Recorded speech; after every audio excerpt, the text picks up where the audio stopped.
ಮುಡಾ ಹಗರಣವನ್ನು ಖಂಡಿಸಿ BJP JDS ನಡೆಸಿರುವಂತಹ ಪಾದಯಾತ್ರೆ 8ನೇ ದಿನವೂ ಕೂಡ ಮುಂದುವರೆದಿದೆ. ಇನ್ನು ರಾಘವೇಂದ್ರ ಸ್ವಾಮಿ ಮಠದಿಂದ ಮಹಾರಾಜ ಮೈದಾನದವರೆಗೆ ಪಾದಯಾತ್ರೆ ಸಾಗ್ತಿದೆ. ಪಾದಯಾತ್ರೆಯಲ್ಲಿ ಮೈತ್ರಿ ನಾಯಕರು ಭಾಗಿಯಾಗಿದ್ದಾರೆ. ಸಿಎಂ ತವರು ಜಿಲ್ಲೆಯಲ್ಲಿ ಶಕ್ತಿ ಪ್ರದರ್ಶನ ಮಾಡ್ತಿದ್ದಾರೆ. ಮೈಸೂರಿನಲ್ಲಿ ನಡೀತಿರುವಂತಹ ಪಾದಯಾತ್ರೆಯಲ್ಲಿ ಬಿಜೆಪಿ ಮತ್ತು ಜೆಡಿಎಸ್ ಘಟಾನುಘಟಿ ನಾಯಕರು ಭಾಗಿಯಾಗಿದ್ದಾರೆ. ನಾಯಕರಿಗೆ ಕಾರ್ಯಕರ್ತರು ಅದ್ದೂರಿ ಸ್ವಾಗತ ಕೋರುತ್ತಿದ್ದಾರೆ. ಏನು ರೇಣುಕಾಚಾರ್ಯ, ವಿಶ್ವನಾಥ್ ಸೇರಿದ ಹಾಗೆ ಹಲವು ನಾಯಕರು ರಸ್ತೆಯಲ್ಲಿ ನೃತ್ಯ ಮಾಡಿ ಎಂಜಾಯ್ ಮಾಡಿದರು. ಕಾರ್ಯಕರ್ತರು ಕೂಡ ಸಾಥ್ ನೀಡಿದರು.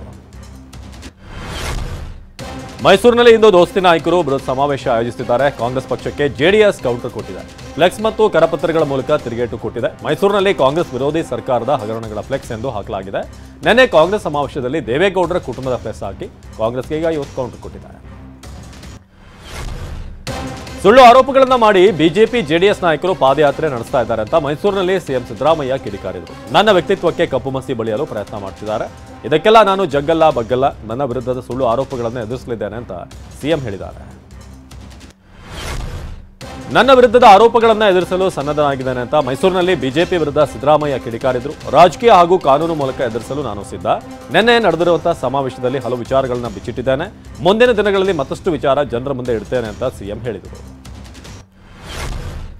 ಸಿದ್ದರಾಮಯ್ಯ ಹಿಂದೆ ಬಂಡೆ ಇದೆ ಎಂದು ಡಿಸಿಎಂ ಡಿಕೆ ಹೇಳಿದ್ದಾರೆ. ಈ ಬಂಡೆಯೇ ಸಿದ್ದರಾಮಯ್ಯಗೆ ಪ್ರಾಬ್ಲಮ್ ಅಂತ ಮೈಸೂರಿನಲ್ಲಿ ನಿಖಿಲ್ ಟಾಂಗ್ ಕೊಟ್ಟರು. ಮುಖವಾಡ ಹಾಕಿ ಒಳಗೊಂದು ಹೊರಗೊಂದು ಹೇಳಿಕೆಯನ್ನ ಕೊಡ್ತಿದ್ದಾರೆ. ಈಗಾಗಲೇ ಬಂಡೆ ಸಿಎಂ ಕುರ್ಚಿಗೆ ಟವಲ್ ಹಾಕೊಂಡು ಕುಳಿತಿದೆ. ಬಂಡೆ ಯಾವಾಗ ಬೇಕಾದರೂ ಸಿದ್ದರಾಮಯ್ಯ ಮೇಲೆಯೇ ಬೀಳಬಹುದು ಅಂತ ವ್ಯಂಗ್ಯವಾಡಿದ್ರು.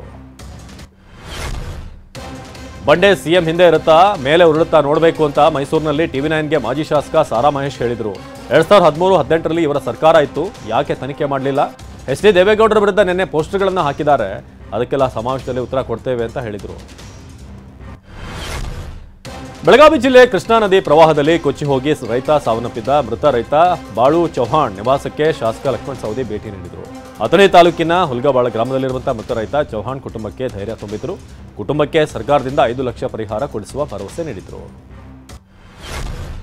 ಕೊಪ್ಪಳದಲ್ಲಿ ಅಂಗನವಾಡಿ ಮಕ್ಕಳಿಗೆ ನೀಡುವಂತಹ ಮೊಟ್ಟೆಗೆ ಅಂಗನವಾಡಿ ಕಾರ್ಯಕರ್ತೆ ಕನ್ನ ಹಾಕ್ತಿದ್ದಾಳೆ. ಬೇಯಿಸದೇ ಇರುವಂತಹ ಮೊಟ್ಟೆಗಳನ್ನಿಟ್ಟು ವಿಡಿಯೋ ಮಾಡಿ ಬಳಿಕ ಮೊಟ್ಟೆಗಳನ್ನು ಕೂಡ ಎತ್ತಿ ಇಡ್ತಾ ಇದ್ರು.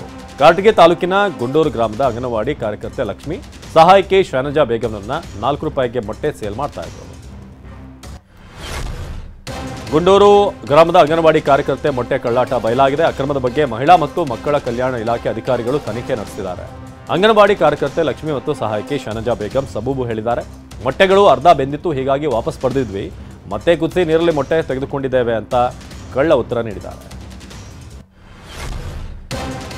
ಗುಂಡೂರು ಅಂಗನವಾಡಿಯಲ್ಲಿ ಮಕ್ಕಳ ತಟ್ಟೆಯಿಂದ ಮೊಟ್ಟೆ ಕಸಕ್ಕೆ ಸಾಕಷ್ಟು ಸದ್ದು ಮಾಡ್ತಾ ಇದೆ. ಯಾರು ತಪ್ಪು ಮಾಡಿದಾರೋ ಅವರಿಗೆ ಶಿಕ್ಷೆ ಆಗಲೇಬೇಕು ಅಂತ ಸಚಿವೆ ಲಕ್ಷ್ಮಿ ಹೆಬ್ಬಾಳ್ಕರ್ ಹೇಳಿದ್ದಾರೆ. ಮಕ್ಕಳಿಗೆ ಊಟ ಬಡಿಸುವ ವೇಳೆ ವಿಡಿಯೋ ಚಿತ್ರೀಕರಣ ಮಾಡಬೇಕು. ವಿಡಿಯೋ ಚಿತ್ರೀಕರಣ ಕಡ್ಡಾಯವಾಗಿ ಕಡ್ಡಾಯದಿಂದಲೇ ಪ್ರಕರಣ ಬೆಳಕಿಗೆ ಬಂದಿದೆ ಅಂತ ಹೆಬ್ಬಾಳ್ಕರ್ ಹೇಳಿದರು. ರೈಲ್ವೆ ಹಳಿ ಬಳಿ ಮಣ್ಣು ತೆರವು ಕಾರ್ಯಾಚರಣೆ ವೇಳೆ ಮತ್ತೆ ಬೆಟ್ಟ ಕುಸಿದಿದೆ. ಮಣ್ಣಿನಲ್ಲಿ ಹಿಟಾಚಿ ಸಿಲುಕಿದ್ದು ಚಾಲಕ ಪಾರಾಗಿದ್ದಾನೆ. ಹಾಸನದ ಸಕಲೇಶ್ಪುರದ ಆಚಂಗಿ ಬಳಿ ಕಾರ್ಯಾಚರಣೆಯ ವೇಳೆ ಘಟನೆ ನಡೆದಿದೆ. ರೈಲ್ವೆ ಹಳಿಯ ಮೇಲೆ ಕುಸಿದಿದ್ದ ಮಣ್ಣು ತೆರವು ವೇಳೆ ಏಕಾಏಕಿ ಮತ್ತೆ ಅಪಾರ ಮಣ್ಣು ಕುಸಿದು ಅವಾಂತರವಾಗಿದೆ.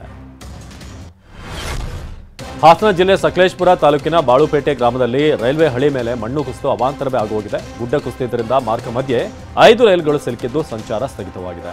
ಮಂಗಳೂರಿನಿಂದ ಬೆಂಗಳೂರು ಕಡೆಗೆ ತೆರಳುತ್ತಿದ್ದಂಥ 2 ರೈಲು, ಬೆಂಗಳೂರಿನಿಂದ ಮಂಗಳೂರು ಕಡೆಗೆ ತೆರಳುತ್ತಾ ಇದ್ದಂಥ 3 ರೈಲುಗಳ ಸಂಚಾರ ಸ್ಥಗಿತವಾಗಿ ಪರದಾಡುವಂತಾಗಿದೆ. ರೈಲು ಸಂಚಾರ ಸ್ಥಗಿತವಾಗಿ ಮಾರ್ಗ ಮಧ್ಯೆ ಪ್ರಯಾಣಿಕರು ಲಾಕ್ ಆಗಿದ್ದಾರೆ. ರೈಲಿನಲ್ಲಿದ್ದಂಥ ಪ್ರಯಾಣಿಕರಿಗೆ ತಿಂಡಿ, ಕುಡಿಯುವ ನೀರಿನ ವ್ಯವಸ್ಥೆ ಮಾಡಲಾಗಿದೆ. ಬೆಂಗಳೂರು ಹಾಗೂ ಮಂಗಳೂರಿಗೆ ತೆರಳಲು ಬಸ್ ವ್ಯವಸ್ಥೆ ಮಾಡಿದ್ದು ಸಾವಿರಾರು ಪ್ರಯಾಣಿಕರು ತೆರಳಿದರು. ಇನ್ನು ರೈಲ್ವೆ ನಿಲ್ದಾಣದಲ್ಲೇ ನೂರಾರು ಪ್ರಯಾಣಿಕರು ಸಿಲುಕಿ ಒದ್ದಾಡುತ್ತಿದ್ದಾರೆ. ರೇಣುಕಾಸ್ವಾಮಿ ಮರ್ಡರ್ ಕೇಸ್ನಲ್ಲಿ ದರ್ಶನ್ ಹಾಗೂ ಗ್ಯಾಂಗ್ಗೆ ಸಾಲು ಸಾಲು ಸಂಕಷ್ಟ ಎದುರಾಗ್ತಾ ಇದೆ. ಈವರೆಗೂ 25ಕ್ಕೂ ಹೆಚ್ಚು ಸಾಕ್ಷಿಗಳ ವಿಡಿಯೋ ಹೇಳಿಕೆಯನ್ನು ದಾಖಲಿಸಿಕೊಳ್ಳಲಾಗಿದೆ. ಜಡ್ಜ್ ಎದುರು ಸಿಆರ್ಪಿಸಿ 164 ಅಡಿಯಲ್ಲಿ ಹೇಳಿಕೆಯನ್ನು ದಾಖಲಿಸಿಕೊಳ್ಳಲಾಗಿದೆ. ಯಾವುದೇ ಕಾರಣಕ್ಕೂ ಆರೋಪಿಗಳು ಉಲ್ಟಾ ಹೊಡಿಬಾರದು ಅಂತ ಹೇಳಿಕೆ ದಾಖಲು ಮಾಡಿಸಿಕೊಳ್ಳಲಾಗಿದೆ. ಪಿಎಸ್ಐ ಪರಶುರಾಮ್ ಅನುಮಾನಾಸ್ಪದ ಸಾವು ಪ್ರಕರಣಕ್ಕೆ ಬಿಗ್ ಟ್ವಿಸ್ಟ್ ಸಿಕ್ಕಿದೆ. ಮೃತ ಪರಶುರಾಮ್ ಮನೆಯಲ್ಲಿ ಕೈ ಶಾಸಕ ಚೆನ್ನಾರೆಡ್ಡಿ ಲೆಟರ್ ಹೆಡ್ ಪತ್ತೆಯಾಗಿದೆ. ಚೆನ್ನಾರೆಡ್ಡಿ ಪಾಟೀಲ್ ಹಾಗೂ ಆತನ ಪುತ್ರ ಪಂಪನಗೌಡ ಬಗ್ಗೆ ಸಿಐಡಿ ಮಾಹಿತಿ ಕಲೆ ಹಾಕ್ತಾ ಇದೆ. ಯಾದಗಿರಿ ನಗರದ ಲಾಲ್ ಬಹದ್ದೂರ್ ಶಾಸ್ತ್ರಿ ವೃತ್ತದ ಬಳಿ ಇರುವಂತಹ ಕಚೇರಿಯಲ್ಲಿ ಶೋಧ ನಡೆಸಲಾಗ್ತಾ ಇದೆ. ಸಿಸಿಬಿ ಇನ್ಸ್ಪೆಕ್ಟರ್ ತಿಮ್ಮೇಗೌಡ ಆತ್ಮಹತ್ಯೆ ಪ್ರಕರಣಕ್ಕೆ ಟ್ವಿಸ್ಟ್ ಸಿಕ್ಕಿದೆ. ಇನ್ಸ್ಪೆಕ್ಟರ್ ಸಾಯಲು ಹೊರಟಿದ್ದ ಕೊನೆ ಕ್ಷಣಗಳು ಸಿಸಿಟಿವಿಯಲ್ಲಿ ಸೆರೆಯಾಗಿದೆ. ಕೈಯಲ್ಲಿ ಕವರ್ ಹಿಡಿದು ಭಾನುವಾರ ರಾತ್ರಿ 11:36 ಸುಮಾರಿಗೆ ಸಿಸಿಬಿ ಇನ್ಸ್ಪೆಕ್ಟರ್ ನಡೆದುಕೊಂಡು ಹೋಗ್ತಾ ಇದ್ರು. ತಿಮ್ಮೇಗೌಡ ಹುಟ್ಟಿದ್ದ ಸಿಸಿಟಿವಿ ದೃಶ್ಯ ಲಭ್ಯ ಆಗಿದೆ. ಕೇರಳದ ವಯನಾಡು ಭೂದುರಂತದ ವಿಚಾರ ಇಡೀ ದೇಶವನ್ನೇ ಬೆಚ್ಚಿ ಬೀಳಿಸಿದೆ. ದುರಂತ ನಡೆದಂತಹ ಸ್ಥಳದಲ್ಲಿ ಪ್ರಧಾನಮಂತ್ರಿ ನರೇಂದ್ರ ಮೋದಿ ವೈಮಾನಿಕ ಸಮೀಕ್ಷೆ ನಡೆಸಿದ್ದಾರೆ. ಸೇನಾ ವಿಶೇಷ ಹೆಲಿಕಾಪ್ಟರ್ ಮೂಲಕ ಗುಡ್ಡ ಕುಸಿದ ಜಾಗ ಪರಿಶೀಲಿಸಿದ್ದಾರೆ. ಪ್ರಧಾನಿ ಮೋದಿಗೆ ಕೇರಳ ಸಿಎಂ ಪಿಣರಾಯಿ ವಿಜಯನ್ ಸಾಥ್ ನೀಡಿದರು. ಅಧಿಕಾರಿಗಳ ಬಳಿ ಪ್ರಧಾನಿ ಮೋದಿ ಮಾಹಿತಿ ಪಡೆದರು. ಪ್ಯಾರಿಸ್ ಒಲಿಂಪಿಕ್ಸ್ನಲ್ಲಿ ಕಂಚಿನ ಪದಕ ಗೆದ್ದ ಭಾರತೀಯ ಹಾಕಿ ತಂಡ ತಾಯ್ನಾಡಿಗೆ ಮರಳಿದೆ. ದೆಹಲಿ ವಿಮಾನ ನಿಲ್ದಾಣಕ್ಕೆ ಆಗಮಿಸಿದಂಥ ತಂಡಕ್ಕೆ ಅದ್ದೂರಿ ಸ್ವಾಗತ ಕೋರಲಾಗಿದೆ. ತಾಯ್ನಾಡಿಗೆ ಆಗಮಿಸುತ್ತಿದ್ದಂತೆ ಆಟಗಾರರು ಸಖತ್ತಾಗಿ ಡ್ಯಾನ್ಸ್ ಮಾಡಿದರು. ಒಲಿಂಪಿಕ್ಸ್ನಲ್ಲಿ 52 ವರ್ಷಗಳ ಬಳಿಕ ಸ್ಪೇನ್ ವಿರುದ್ಧ ಗೆದ್ದ ಭಾರತ ಕಂಚಿನ ಪದಕ ಗೆದ್ದಿತ್ತು. ಕೋಲ್ಕತ್ತಾದಲ್ಲಿ ನಡೆದಂಥ ಪಿಜಿ ಟ್ರೈನಿ ವೈದ್ಯ ಕೊಲೆ ಪ್ರಕರಣದಲ್ಲಿ ಸ್ಫೋಟಕ ಮಾಹಿತಿ ಲಭ್ಯವಾಗಿದೆ. ವೈದ್ಯ ಮೇಲೆ ಲೈಂಗಿಕ ದೌರ್ಜನ್ಯ ಎಸಗಿರೋದು ಮರಣೋತ್ತರ ಪರೀಕ್ಷೆ ವರದಿಯಲ್ಲಿ ಬಹಿರಂಗವಾಗಿದೆ. ಖಾಸಗಿ ಅಂಗಾಂಗ ಕಣ್ಣು ಬಾಯಲ್ಲಿರುವಂತಹ ರಕ್ತ ಸೋರಿಕೆಯಾಗಿದೆ. ಕೊಲೆ ಸಂಬಂಧ ಈಗಾಗಲೇ ಪೊಲೀಸರು ಓರ್ವನನ್ನ ಬಂಧಿಸಿದ್ದಾರೆ.